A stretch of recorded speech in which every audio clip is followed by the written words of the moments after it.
The 30th annual Royal Rumble event took place tonight in Indianapolis, Indiana, at Lucas Oil Stadium in front of over 70,000 fans, which turned out to be the third largest gate in WWE history, ranking only behind both nights of last year's WrestleMania. Now, for the pre-show, I skipped most of it. It was all just skip-worthy, nothing really to see there. I really like Jackie Redmond and Kathy Kelly, but everyone else on the show is just insufferable. There's no Corey Graves, by the way. I really don't want to watch Peter Rosenberg, who I can't stand. Booker, I don't hate Booker, but he's just really annoying. I'm not going to lie.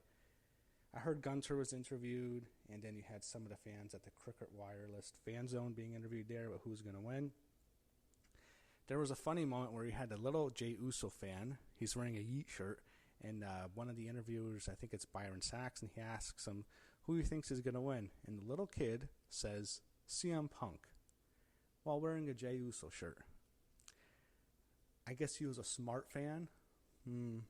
Well, he should have picked the guy who was wearing... He was repping. He really needed to pick him because he would have been right. Anyway, there's a lot of people at the show. As I mentioned earlier, just a massive event.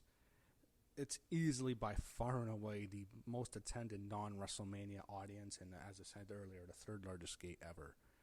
So there's also not much of a set. As always, they don't do a sets for non-WrestleMania shows. Even WrestleMania last year, the set wasn't the best.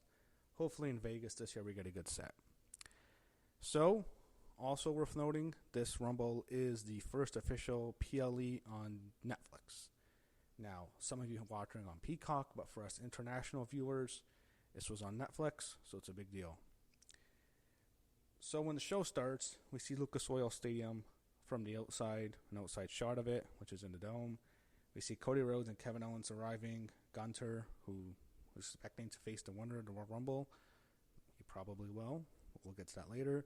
You had CM Punk there, Seth Rollins arriving, Bayley, Naomi, and Bianca Belair together, the tag team champions. And then the final people they showed were Roman Reigns and Paul Heyman. Then Stephanie McMahon comes out to thank the fans. So Triple H shouldn't have to show his face in front of the audience tonight. He always really likes to do that. But Triple H just did the press conference after. But Stephanie comes out. She says it's the biggest Rumble in history, welcomes us to the show. Pyro goes off in the ring. And then we go to the opening video package, and the intro was presented by the hometown boy, Pat McAfee. We see the WrestleMania 41 sign hanging over the large window of the stadium. And our first official match is the 2025 Women's Royal Rumble match. First entrant is Io Sky. And when I saw her come out as one, I didn't pick her to win the match. I picked the winner correctly, but I really wanted Io to win. I was really rooting for her, supporting her. When I saw her come out as one, I thought, not a good shot. Not a good shot to win. I mean, number one, it's possible. There's been people who've come on in number one and won. I believe some of the women have as well, but I just knew there's probably not a good chance she's winning this match.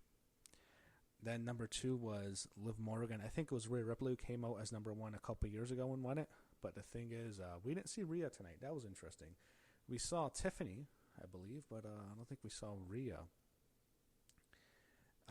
Then number two is Liv Morgan, and I was relieved because I didn't want Liv winning. Three is Roxanne Perez. Got a decent pop. Really like seeing Roxanne.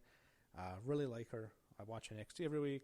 A lot of my favorites in this match. I really like watching her, and she'll be on the main roster soon anyway. I think she's going to continue to feud with Bayley. I hope they should hold off Roxanne coming to the main roster until the night after WrestleMania. Another thing worth noting about Roxanne, this was her third official Royal Rumble appearance. I knew she was in last year. I guess I must have forgotten. Maybe she was in the one 2 years ago. But her third Royal Rumble appearance, that's impressive. And she's only like 23 or something, so I think she's going to have a lot more.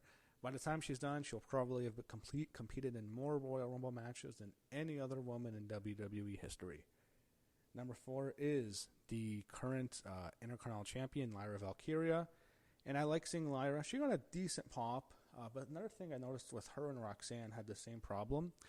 The theme music in this match, so many of the women have these generic theme songs by the worst band in human history, Def Rebel. They suck, but so much of the themes are generic, so the fans don't know the theme songs, but when they see the screen and they see whose name it is, they go crazy. They get a good pop. Lyra got a decent pop once they saw her name. It's just like no one knows her theme music, and the same problem happened with Roxanne and later in the night with Julia. But Lyra, the most notable thing to happen to her was her shirt ended up falling off during the match, but basically the straps that connect to her shoulders fell, but she saved it. Not complaining, but that's what happened. Number 5 was the current United States champion, so you get the IC champion and the Women's US champion coming out back-to-back. Chelsea was there. She was very entertaining. I really like Chelsea. Number 6 is B-Fab. No reaction. Sorry, B-Fab. 7 was Ivy Nile. Fans do the whole "you suck," like the Kurt Angle thing, so I guess they've added that into their theme song. And speaking of Kurt, he was there tonight. 8 was Zoe Stark. Once again, no pop. The Pure Fusion Collective, man. No reaction. 9 was Lash Legend. I thought to myself, I don't know if Jade's coming out. The way they used Lash, I thought to myself, I don't think we're seeing Jade tonight. And the first thought was, this isn't good for Jade Cargill's future in the WWE. Lash Legend. Number 10 was Bianca Belair. Gets a very good reaction. Really happy to see Bianca there. I was hoping if it wasn't going to be Io, I would have liked to see Bianca win it, but didn't happen. 11 was Shayna Baszler. No reaction. Then you had Ivy, number 12. After Shayna came out, you had Ivy Nile eliminate Lyra Valkyria, which is fine to me because I thought, it was early for Lyra, but I thought, okay, this sets up a nice opponent for Lyra to just beat before hopefully she faces Becky at WrestleMania. She can just beat Ivy Nile on Raw or maybe at the Chamber, and then she'll face Becky. What happened later with Ivy Nile made absolutely no sense to me. The fact they had to eliminate Lyra. Then number 12 is Bayley. Everyone liked her. A nice pop for Bayley. Last year's Royal Rumble winner. She had a really cool stardom with Io Sky, harkening back to their match at WrestleMania last year. 13 is Sonya Deville. I mean, of the 3 of Pure Fusion Collective, she is the one who actually gets a little thing. The other 2 are just, they're dead. No one cares. 14 is Maxine Dupree. Okay, why? She's horrible in the ring. And to have her eliminate Ivy Nile, I thought to myself, this is one of the dumbest fucking things. She just destroys Ivy Nile. I get that they set up on Raw where they had Ivy Nile insult her, call her Twinkle Toes or something, so they want to have Maxine get revenge. That's fine. Why have Ivy Nile eliminate Lyra to Valkyria? You cannot have someone eliminate the champion and just get completely embarrassed by one of the worst wrestlers on the roster. That was so stupid. I really did not like that part. Maxine should not have eliminated Ivy Nile. She could have got some offense, but Ivy should have taken her out because Ivy took out Lyra. If Ivy never eliminated Lyra, I wouldn't have cared, but I did not like that. 15 is Naomi, and thankfully, soon later, the Pure Fusion Collective are all out. Good riddance, the worst stable in WWE history, right up there with, maybe not the worst, but it's right up there. I would compare it to the League of Urinations. 16 is Jada Parker. Really like seeing her out, but the fans didn't really recognize her because her theme song is generic. But once they start, I think they kind of recognize her and got a decent pop. I really like Jada a lot.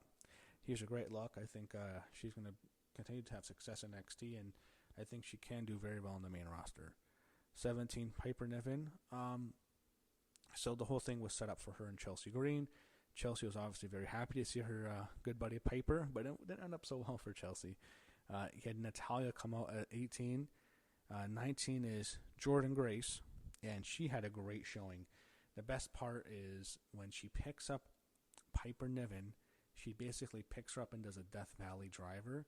That was the coolest spot of the whole match. She picked her up, and man, you can tell this woman is freaking jacked. It's like, holy shit. She has like muscles coming out of her eardrums. It's ridiculous. But that was a great spot. Then she also made a Jada Parker. Then you had a Mishin come out at 20, who didn't get much of a pop.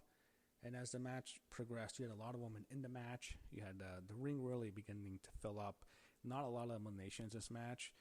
Sometimes you have rumbles like this where like there's like no one getting eliminated and the ring just becomes super crowded. That's what happened here.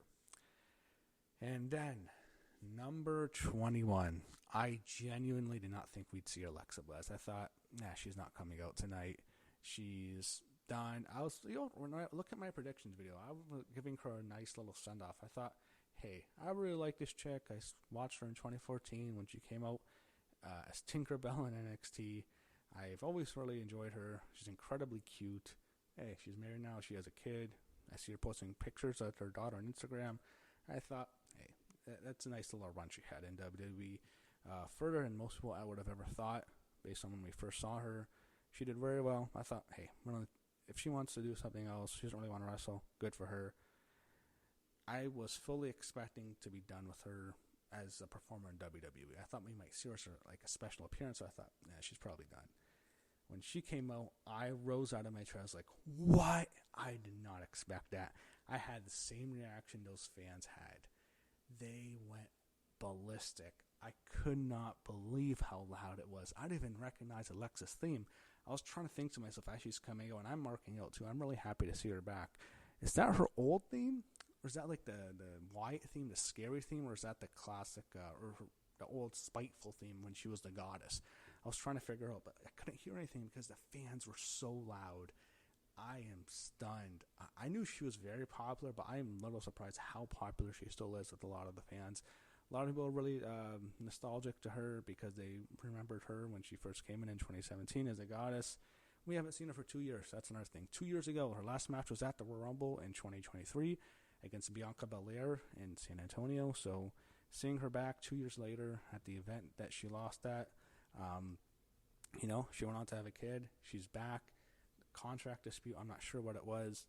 I was so happy to see Alexa Bliss back. That was such a great moment. That was probably one of my favorite ones on the whole show.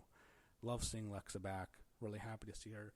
We'll see what they do with her too. I wanted to mention that because we don't know where she's going to be at. So I also wanted to talk about when she first came in, she had a cool stare down with Bayley going back to her feud they had when Alexa first came to Raw.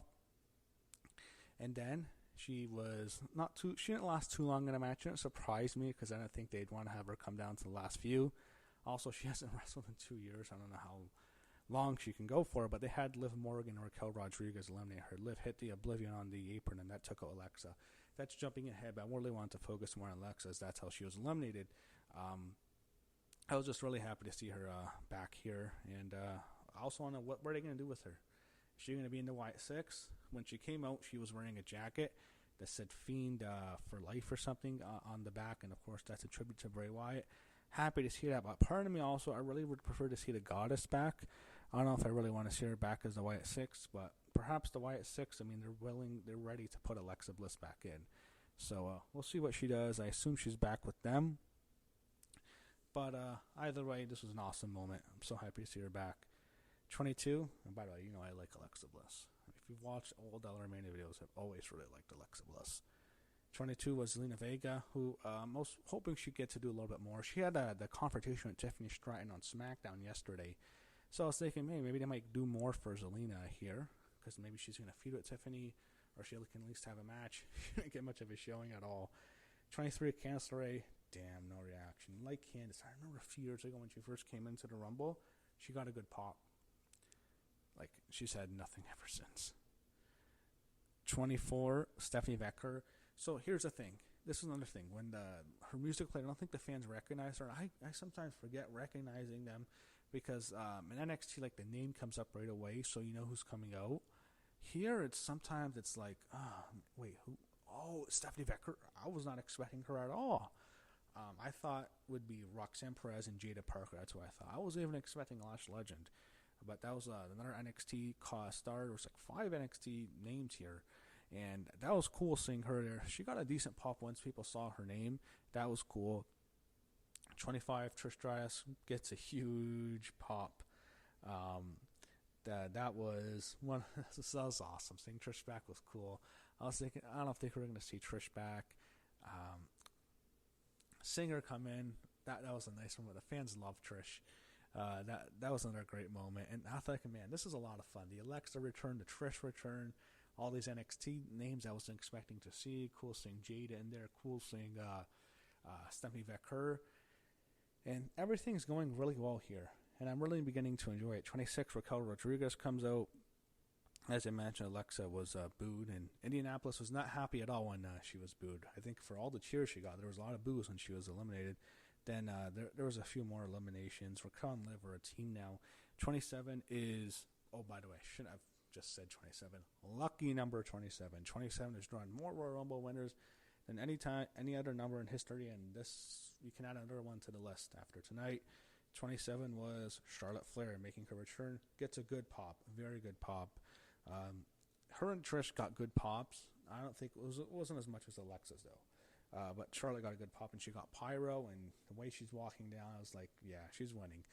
A lot of the women had to run down to the ring, but with Charlotte, she can't run down to the ring. She just is coming off major knee surgery where she blew out her whole knee. So Charlotte had to take her time too, and also the Queen. Come on, she's not going to run. She quickly eliminates Michin and Piper Niven. 28 was Julia.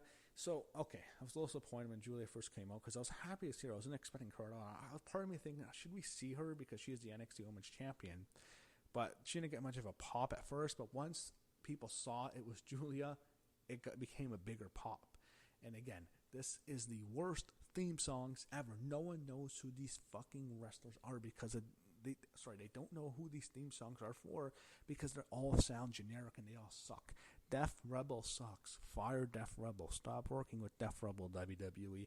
You're doing your own wrestlers and your own stars of the service. This sucked, man. These entrances sucked. These themes suck. I hate Def Rebel. Anyway.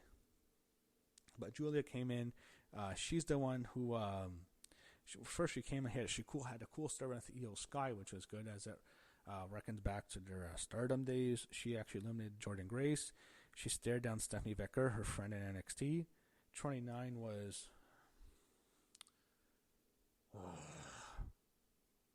That's my groan. You know who 29 was? Nia Jax. And right away, she eliminates Zelina Vega. Zelina gets nothing here.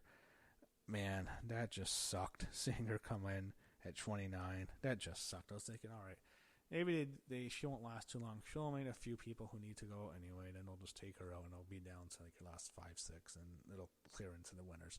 I wasn't too upset at first, but how they use Nia Jax is bullshit. It makes me think they're never going to stop pushing her. This fucking company.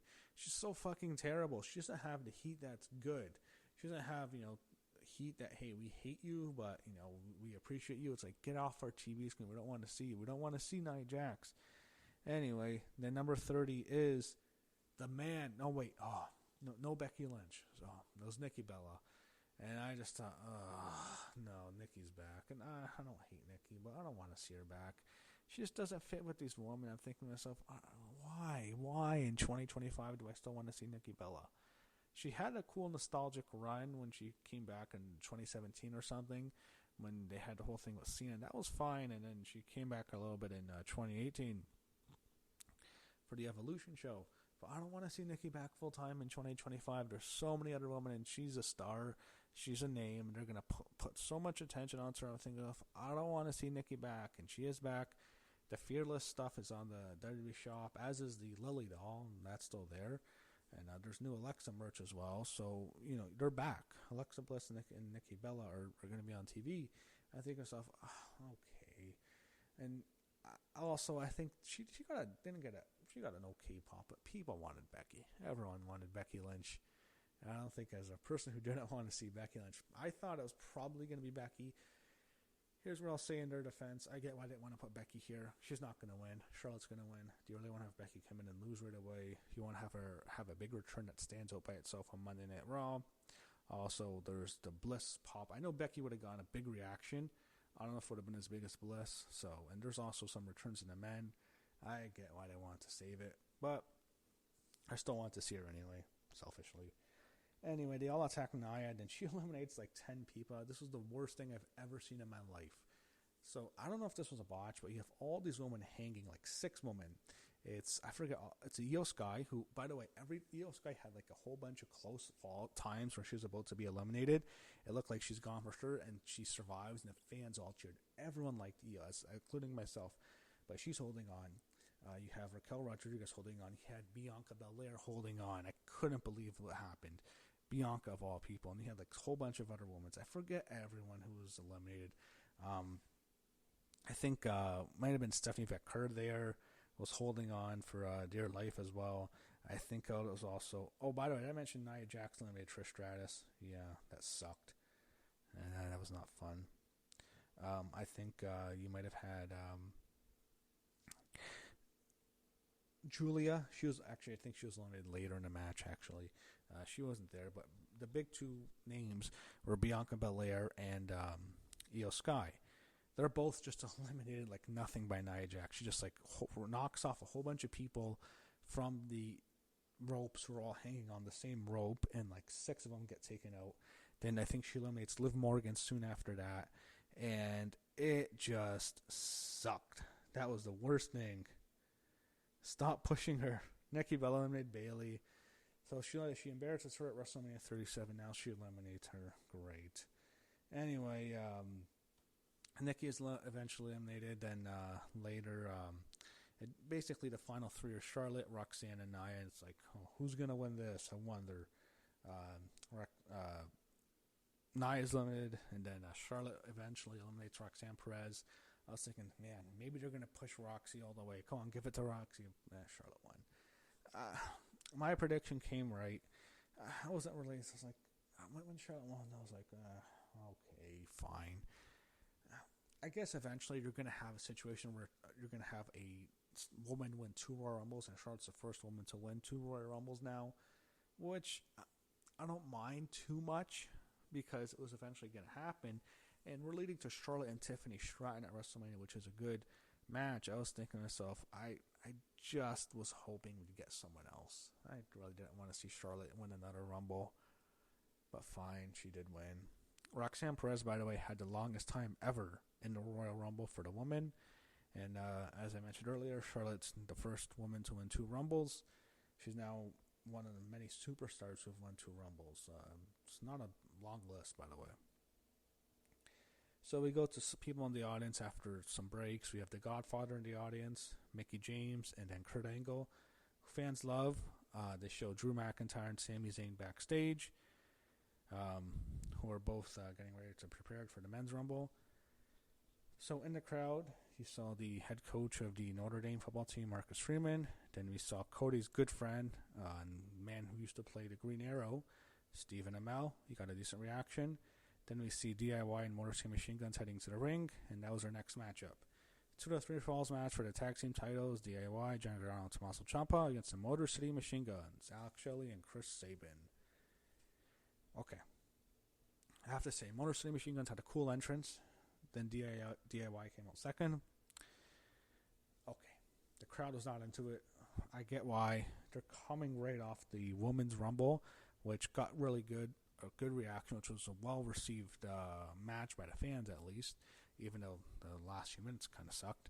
But you just come off a Rumble. The fans are going to be a little bit tired. This was in the death spot, so I get it. At the same time, I think it was also a reflection of the Motor City Machine Guns are not too over here. It might have not been the worst idea to send them to NXT for a few months just to get people familiar with them, then bring them up. DIY, however, has just not gone over on the main roster as a team. It's unfortunate. I really like the guys. No bigger fans of Johnny Gargano and Tomasso Ciampa and their rivalry in NXT than me. I covered the whole thing. Again, go back and watch old LRMania videos from like 2017 to 2020. Covered the whole rivalry. Loved all of it. It's not working too much on the main roster for these two. I wish it was different. It really isn't. Anyway, DIY, I thought they're doing well as heels. I just wish the fans were into it. They got a quick fall on Motor City Machine Guns, and I thought to myself, yeah, this match isn't going to go too long. And I was thinking, maybe this should have just been a tag match. You could have just done it there. But you had Wade Barrett mocking the refs for their performance. He, of course, compares it to the refs who officiate who are officiating Kansas City Chiefs games. You had Motor City Machine Guns hit the skull and bones on Gargano. Sabin pins him. And then you had Ciampa getting busted open. And there was a cool trio of O spot. Crowd a little bit starts to get into it near the end. And all of a sudden, you see two guys in hoodies attacking the machine guns with crutches. And it's the Street Profits. DIY wins, and they're surprised. They don't know what's going on. They beat the machine guns, and then the Profits begin to beat the shit out of them with the crutches, and their heels, their back. The who attacked them was obviously DIY, but then they're upset that the machine guns are getting handed the title match. I guess that's what happened.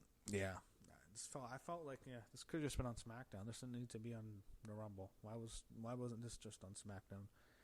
Fans don't really care that much. This was a little bit disappointing. They show a history of the big events, Lucas Oil Stadium. Then they show highlights of Pat McAfee's career. They show him as the punter for the Indianapolis Colts, various highlights. I guess against the Pittsburgh Steelers and the Denver Broncos. Okay, this was fun. It's Pat. He was a big reason they got the show in Indianapolis. It wouldn't surprise me if he was a big reason that they got such a huge deal with Indy. And I know they want to put him over. I just thought to myself, it just need to be here. Okay, whatever. It's not like they can just have a match. If fans wouldn't have cared about the match, they would have sent out anyway. But I'm thinking to myself, we don't really need this. They show people in the crowd. Ron Simmons is in the crowd. Decent reaction. Rick Steiner fans do the bark, woof woof. They like Rick a little bit, but RVD is in the crowd, and the fans give him just a big pop. They love RVD. He does the Rob Van Dam. The whole crowd does it with him. He's super over there. Then they also showed some celebrities. They showed Bilal Muhammad. He's a UFC champion, and then they showed John Mellencamp, a really famous actor. And this is the best part. This is the best visual of the night. He's so miserable that the camera's on him. He's like, get this fucking camera off me. Why is it on me?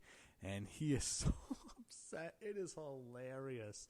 That's my reaction to watching Nia Jax. That was absolutely hilarious. John Mellencamp for them. He's the man. That was great. Next, we went to the WWE Championship ladder match. Cody Rhodes against Kevin Owens. Wow, this was a tough match to watch. Not like that it was bad, it was great, but it was scary. It made me think to myself, why are you guys killing yourselves 2 months before the biggest show of the year? But hey, they put everything on the line in this match. So you start out, they brawl in the crowd for a little bit, and then once they get into the match, there was a whole bunch of ladders to use. They must have went through 7-8 ladders. And the crowd kept saying, we want tables. Guys, it's a ladder match. You're not getting tables. You can get tables a whole bunch of times in WWE. You don't have to have tables in every single match that's no disqualifications. You don't need tables in a ladder match. It's not a TLC match. But I was almost thinking just, whatever, give them a table, do a quick spot just so they stop chanting it. Anyway. Cody was, after they brawled, they had a cool spot where Cody was basically hanging for the belts, and they had a ladder set a ladder on the outside that was positioned on top of the apron and the announce table, and they've done that spot a whole bunch of times, where it's almost like a table. And I was thinking, are they going to have Cody go through, drop from the belt onto the ladder, through it onto the floor? That would have killed him. Thank God that didn't happen, but Cody almost killed himself anyway, so he made up for it. Anyway, you had just extremely painful spots. I think one of the worst ones where you had the ladder set up on its side, actually kind of set up on the edges, so it's upward, and Cody backdrops Kevin onto the ladder, right onto the edge, and it's basically it pierces, it stabs his back. It was nasty. I thought, what the fuck are you doing? Why are you taking that spot? It looked so painful. I just felt so bad for Kevin in that position. He's just in so much pain. What the fuck are you doing, Kevin? And then you had a scary powerbomb spot where he had the ladder set up in between two turnbuckles, a small ladder, and Kevin gives Cody a powerbomb. And the way they shot the camera, it was basically looked like the back of Cody's head hit the ladder. I thought, oh, is Cody okay? Is he really hurt? They made me think that. The problem is they show the replay and it looks Cody gets hurt bad. I mean, it's basically really left a dent in his back. I'm sure he's in pain, but I mean, his head didn't hit. I almost wish they didn't show the replay because the way they did the camera work actually makes it look better. And then you had the scariest spot of the whole show. You had Kevin Owens on the top rope. He does an inverted suplex onto Cody Rhodes, and they crash into a ladder that was basically set up on one ladder and connected to the ropes, so it's flat, and they smash into the ladder, and it's fucking horrifying. They sold it like they were dead. Cody Rhodes sells it like he's effing dead. It is one of the scariest spots. I'm not sure if it was actually in between the turnbuckle, actually. It was in one of the two. But Cody's selling it like he's dead. He had the trainer immediately grab Cody's hand. Then you had doctors all out there, and it looked so bad. And I figured, okay, once I saw Sammy, I was like, okay, yeah, it's clearly part of the show. But, I mean, Sammy's out there for Kevin, and Kevin wants him to interfere. He doesn't. That's part of the match here near the end. But it looked just, oh my goodness, it looked like someone was dead. That was horrible to look at. Then you had Cody getting another win. He beats the crap out of Kevin at the end. He smashes his head into the ring post. Kevin's busted open. You see him bleeding. You see Sami Zayn looking on. Then they get to the top of the announce table. Kevin hits a low blow. He goes for the package palaver, but Cody reverses. He lifts up Kevin, hits an Alabama slam off the announce table, through a ladder that was set up, laying on the announce table and on the apron. Ladder smashes, and this was another horrifying bump because it's an Alabama slam. Cody crushes Kevin the way he drops him, and Kevin, like, his head falls right in between the crease or the break of the ladder, and he goes like he's full in half basically. His head's basically in between the steps. It was scary to look at. It was just a nasty, dangerous, like, brutal match. Eventually, that's it. Kevin's dead. Sammy looks on. Cody grabs the ladder, climbs to the top, retrieves the titles. Cody retains the title. It's just a brutal match. It was tough to watch in parts, but man, it felt like the end of a nasty physical rivalry. In many ways, it reminded me of CM Punk and Drew McIntyre in the Hell in a Cell match they had last year. That this was the end of the rivalry. This was a bad blood rivalry, and this was it. And then in the ladder match, it was physical, it was brutal, and it's over now. Cody Rhodes wins, and he goes on to WrestleMania. As for Kevin Owens, we'll see who he's facing. It looks like he's going to do something with Sami Zayn. I hope it's just for Canada because they're doing the Elimination Chamber. I don't want to see Kevin Owens and Sami Zayn at WrestleMania. I've seen that match a million times. I don't want to see that match anymore. I'm done with that match. But if they do something together, fine. Maybe Randy comes. We'll see what happens. I want to know who Sami's going to face because if it's Randy Kevin, what does that leave Sami? Because I don't think he's going to get the match with Cody.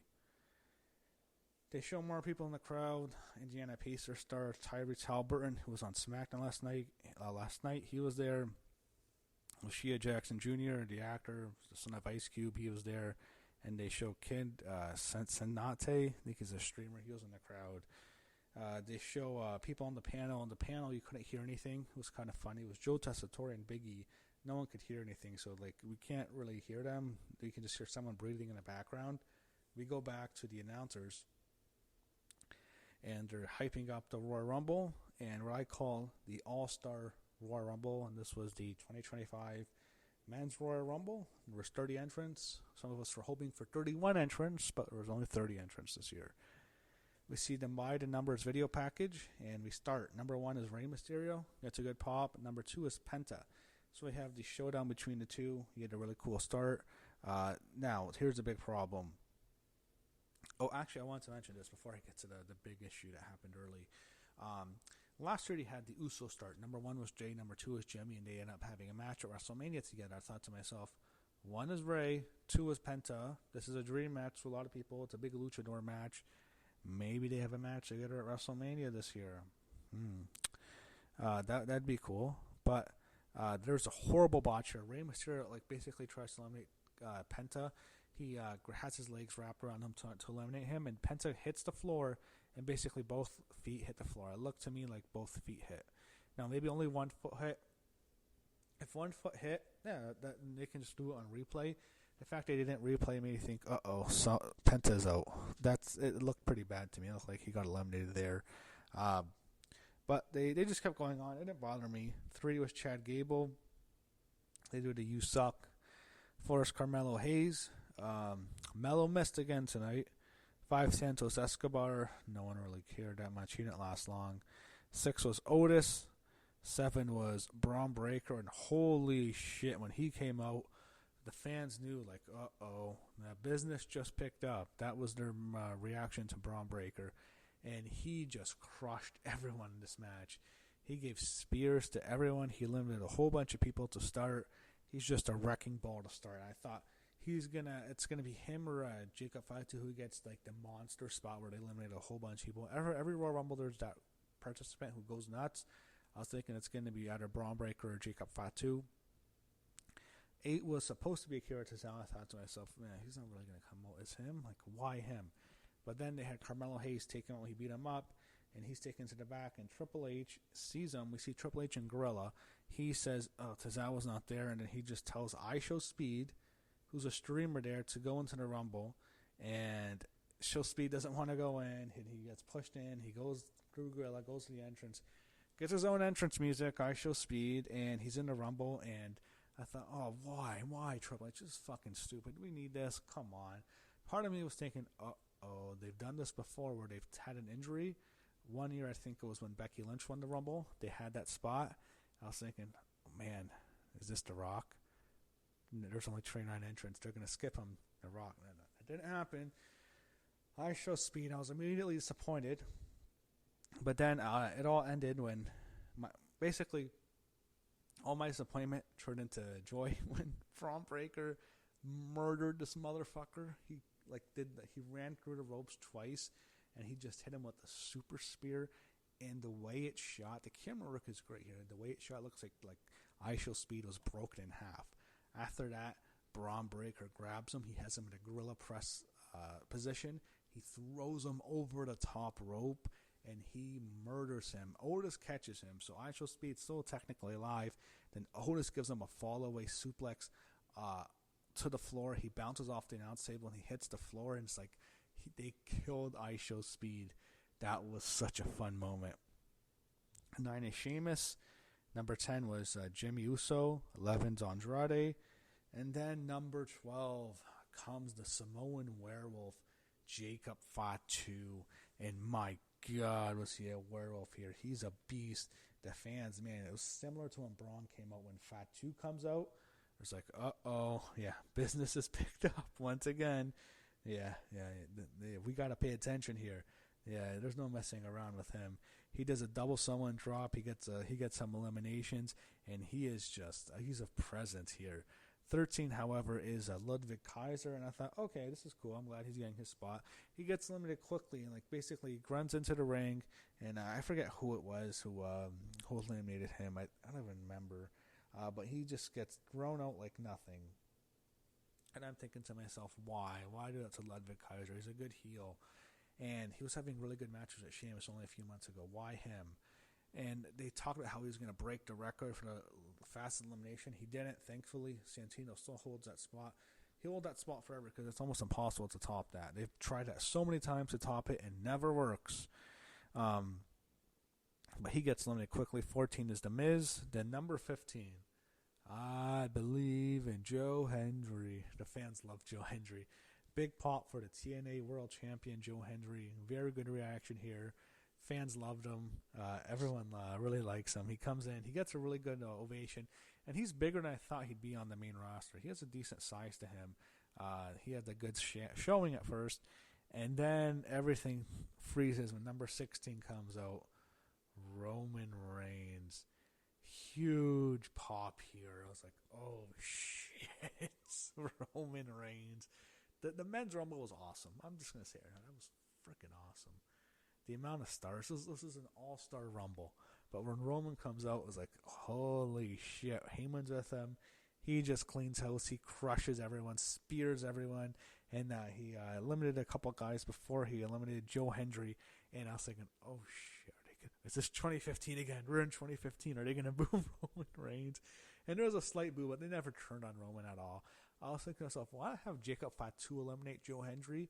Because if he does it, the fans are kind of cheering for him because he's like this heel that's a cool, badass heel. You want to get the fans to boo him, have him take out Joe Hendry. They go boo him for that. They need him to get booed anyway. But Fatu, they had Roman do it. And I was thinking to myself, it's not the best showing for Joe Hendry. Granted, there's so many big stars here. It would have been better if Joe Hendry came out like early 3 or 4 because a lot of the no-name guys came out there. It would have been better for him there because he would have got a bigger pop. It wasn't good coming out later with so many of the big stars. But Roman Reigns is 16, and then number 17, Drew McIntyre, one of his rivals. They have a stare down. 18, Finn Balor. And when Finn came out, it's the worst theme song of all time. The New Judgment Day's theme song is the worst theme song ever. I'm not being hyperbole here. I'm not using that at all. Hyperbolic, I mean. That is the worst theme song in the history of the WWE. Fuck that theme song. That doesn't fit with them. They want the old heavy metal Judgment Day theme song. This new pop song does not work. It fucking sucks. It fucking sucks. Fuck that song. Fuck Def Rebel. Fire Def Rebel. Fire Def Rebel. If Finn Balor had his old theme music, he would have had a good reaction. But it killed him. Like, that song was so bad it didn't even pop for the guy. I almost felt bad for him. It's like, man, Finn deserves a good pop. When he had that old song that kind of sounded like the Demon song, he would have gotten such a pop. That sucks. 19, Nakamura, a 2018 winner. Then you had Balor taking out Penta. Number 20 was Yeet Man, Jey Uso. I thought to myself, I predicted in my prediction Jey Uso would come out 1 or 2 because they want to do the Yeet celebration. How the show ended, I guess it made sense why he didn't come out so early. But he was 20. Then, lucky number 20, right? Number 21's AJ Styles got a big pop. His reaction, huge pop. It's funny. Alexa Bliss was 21 for the women. AJ Styles 21 for the men, both making their returns. Fans really liked AJ. Were really happy to see him. I wasn't expecting to see AJ back, I'll be honest. I didn't think so. And then, after that, we had a man who I did not expect to see whatsoever. Number 22 was the man who was murdered last week on Saturday Night's Main Event, Braun Strowman. He's back. I was thinking to myself, man, he shouldn't be back so quickly. You can have him come back and attack Jacob. That'd be fine. But back so early, man, I didn't agree with it. But he came out, he crushed Jacob Fatu. He picks him up for a slam, and Braun Strowman takes out Jacob Fatu. That's fine. Him eliminating Fatu was good. Because you had to limit him anyway. And you're not going to have him face Roman Reigns at WrestleMania. You may as well have Strowman do it. But the problem was they had him kill Strowman last week on Saturday's Main Event. Wish they could have found a better way. But he was 22. 23 was the man who I thought had probably the loudest ovation in this match, John Cena. It was a little bit louder than Roman's or Punk's. Cena fans love John Cena. Massive pop for John Cena. He comes out, fans are going crazy. It's his official last time his now retirement tour starts now, and he comes into the Royal Rumble as he announced he would come into the Rumble on the January 6th Netflix show. The fans are just going nuts for John Cena. Several stare downs during this match, this all-star match. Then right after he comes out, after Cena's out, he's basically staring down Roman Reigns, and no one makes a move, and everyone's standing in silence. And then number 24, right after John Cena, CM Punk, another massive pop. He enters the match, and it's basically a 3-way stare down between Roman Reigns, John Cena, CM Punk. No one's doing anything. The fans are just going nuts. There's so much star power. I'm thinking to myself, this is just so freaking awesome, isn't it? 25, another big star, Seth Rollins. And the fans go crazy again. They sing his song, Seth Rollins, in this match. He goes after Punk quickly. Everything breaks down. There's just chaos. There's some eliminations then. And it's just so much fun, man. So much star power. At number 26, the biggest heel in the company, Dirty Dominic Mysterio. They hate Dom. I was like, oh, Dom. No, not Dom. They hate Dom. Then 27 was Sami Zayn, which was cool seeing him in there. He, of course, appeared earlier on the show. 28, Damian Priest, which was fine.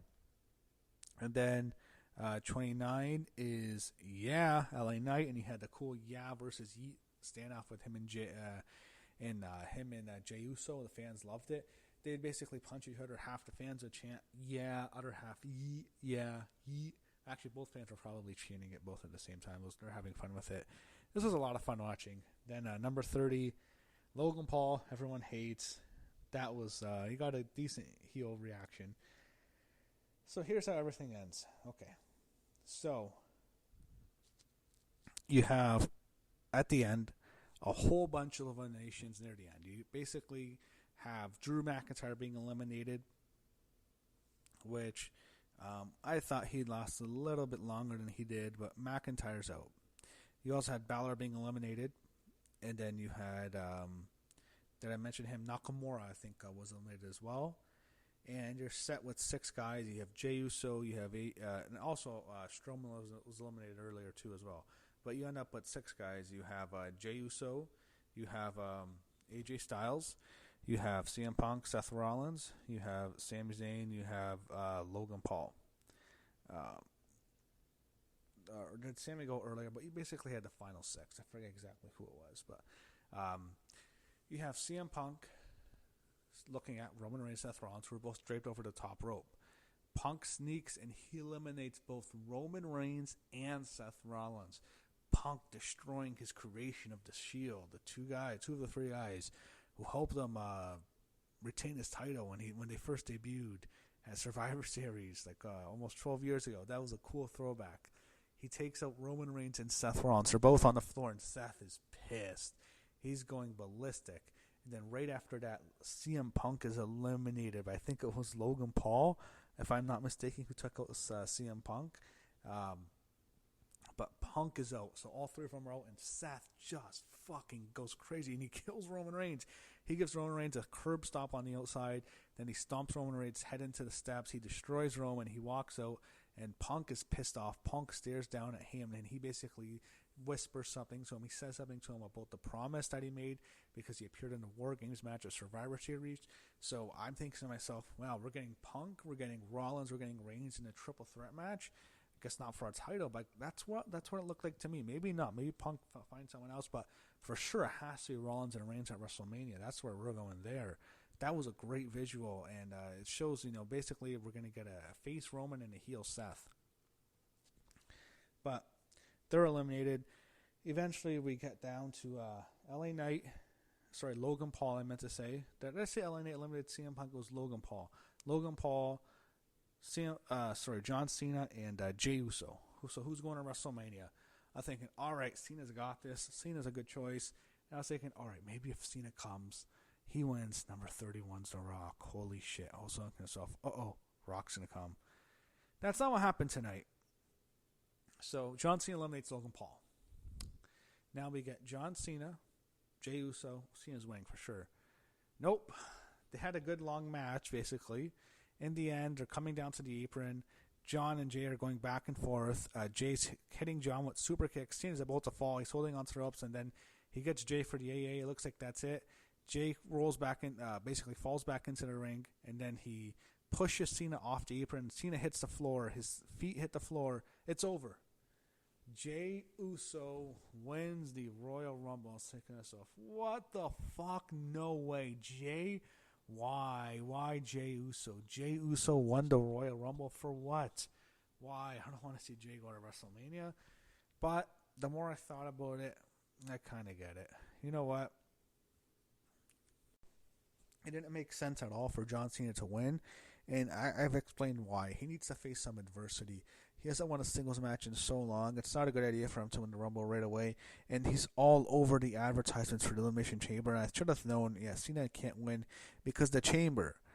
So I understand why John Cena didn't win. But Jey Uso, I don't know. Part of me wants to like it because I think it's a cool moment for the guy because he really did a lot for the company. He was a big part of the Bloodline storyline. That really is the biggest reason why WWE is so hot. It's not just that The Rock came back last year. That had a huge impact as well. But WWE really getting really hot is a direct result of how hot the Bloodline storyline got. That's what really put them in this position of why they're doing all these record gates. So part of me looks at it as, you know what, they're rewarding Jey Uso for contributing to one of their most successful storylines in company history. That's a big reason. And I hope Sammy also gets rewarded in the way, too. Also, it's fine because they've been building up Jay for a while to face Gunter. And, that's a guaranteed match. Jay and Gunter is going to happen now at WrestleMania. I think that's obvious. And it's not going to main event either night. I can tell you that. No way is that the main event of either night. But it's fine in the sense that they're sticking to the storyline they built. I just don't feel Jey Uso is really the kind of guy to be a world champion. I just feel like he's an entrance. He's nothing on the mic to me. He's not very good in the ring that much as a single star. He's great as a tag team. Single star is not much to me, and he's just an entrance to Yeet. I'm just so tired of it. I'm tired of seeing it now. It's never going to end. It's going to be on every single show. Every single Raw, there's going to be a Yeet. All over WrestleMania is the Yeets. They're making the Yeets like the new Yes. I was a little thinking to myself, oh, really, Jay? Why Jay? But I can't believe it. Jey Uso in 2025. If you would have told me in like 2020, before all the bloodline stuff, this guy is going to win the Rumble, I would have laughed in your freaking face. I thought there was a better chance Jimmy would. Jay of all people, and then he does. And I'm thinking, I want to feel happy for the guy. It's a cool one. I don't know. And also, I really don't want to see Jay and Gunter. I've seen the match a million times. It's not a very good match. It's not very good. It wasn't that good on Saturday Night's main event last week. I don't need to see it. Jay's obviously going to beat Gunter, so Gunter's going to lose 2 WrestleManias in a row now. And I'm not that into that match. I'm sorry. But it'll be on the show. It's not like that's the main event anyway, because it's really not. It'll be on WrestleMania, but it's not going to headline WrestleMania. I just felt like they could have gone with like a bigger name. But they went with Jay. John's going to win the Chamber. I'm thinking to myself, who else are they really going to go with? Rock's not available. Randy wasn't there. Randy should have won anyway. But there was no sign of him. I would have picked Punk, but Punk's not going for the belt. I guess he kind of had to go with Jay by default. So it is what it is. Jey Uso wins the Rumble. It's not like a huge, big, bad thing, but I was not expecting it to be honest. When I made my predictions, I thought there was a possibility because they've been building it, but deep down, I really didn't think it would happen. But they went with Jay. He's the Rumble winner. Jey Uso, your 2025 Men's Royal Rumble winner. Charlotte Flair, your 2025 Women's Royal Rumble winner. That was it. That was the show. They both, your Rumble winners, pointed to the sign of WrestleMania, which takes place in Las Vegas. It's safe to say now, at the conclusion of the 2025 Royal Rumble from Indianapolis, Indiana, at Lucas Oil Stadium, the biggest non-WrestleMania gate of all time, the third biggest gate in WWE history, that we, the WWE Universe, are officially on the road to WrestleMania.